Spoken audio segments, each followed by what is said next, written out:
डरावनी हवेली। यह कहानी एक डरावनी हवेली के बारे में है। किसी गांव में रोहन नाम का एक लड़का था। उसकी उम्र लगभग 14 से 15 साल थी। वह बहुत सुंदर और पढ़ने में बहुत होशियार था। अपने माता पिता का आज्ञाकारी लड़का था। उसे पढ़ने का बहुत शौक था। पूरा पूरा दिन पढ़ता ही रहता था। स्कूल के टीचर भी रोहन से बहुत खुश रहते थे। एक दिन टीचर ने सारे बच्चों को अपने साथ पिकनिक पर ले गई, जिसमें रोहन भी साथ में गया। टीचर ने सारे बच्चों को एक ही दिन में सब जगह घुमा दिया। घूमते घूमते शाम हो गई तो टीचर ने गांव के पास एक मंदिर में रात गुजारने को फैसला किया। मंदिर के बगल में एक घना जंगल था और उस जंगल के बीच में एक बहुत सुंदर हवेली थी।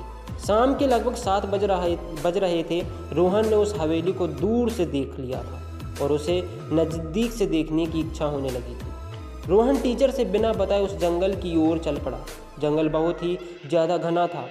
फिर वो उस हवेली के पास पहुंचा। जैसे ही उसने हवेली की चौखट पर गया, उसे बहुत तेज़ से ठोकर लगी और वो वहीं गिर गया।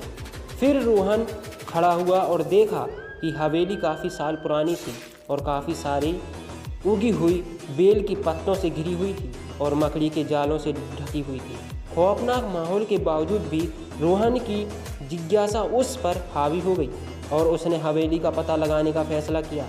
जैसे ही रोहन ने हवेली में प्रवेश किया, उसने महसूस किया कि हवेली के अंदर की हवा काफ़ी ठंडी और शीतल है और उसका पूरा शरीर ठंडा हो रहा है। फिर उसने जैसे ही हवेली की चौखट पर पैर रखा तो उसे ऐसा लगा कि उसके पैरों के नीचे फर्श चरमरा रहा है। रोहन ने सावधानी से पत्ते और जालों को हटाते हुए कमरे के अंदर गए।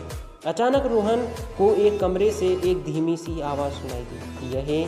वह सावधानी से कमरे के पास पहुंचा और जैसे ही अंदर झांका तो उसने देखा कि कमरे की दीवार पर एक भूतिया परछाई हवा में तैर रही थी।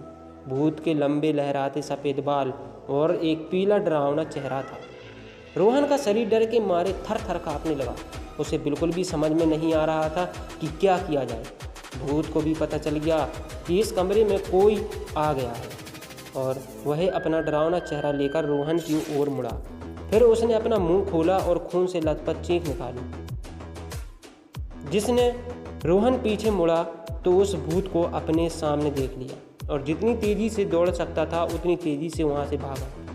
रोहन ने तब तक दौड़ना बंद नहीं किया जब तक कि वह अपने स्कूल के सारे बच्चों टीचर के पास नहीं पहुंच गया। फिर वह उस पुरानी और डरावनी हवेली में कभी नहीं गया। रोहन ने वहां जाकर सारी बातें टीचर को बताई। टीचर ने ये सारी बातें वहां पर रहने वाले आसपास के लोगों को बताई। फिर उन लोगों ने बताया कि बहुत पहले एक औरत यहाँ रहती थी और किसी कारण की वजह से उनकी मौत हो गई और भूत बनकर वह सबको डराती थी और जो भी उस हवेली में जाता था जिंदा वापस नहीं आता था। इसलिए तब से कोई भी उस हवेली में दोबारा नहीं गया। इस लड़के का नसीब अच्छा था कि ये वापस जिंदा आ गया। आप लोग की भलाई इसी में है कि आप लोग जल्दी से जल्दी यहाँ से चली जाइए। रोहन और उसके टीचर वहाँ से उसी समय अपने घर वापस चले गए।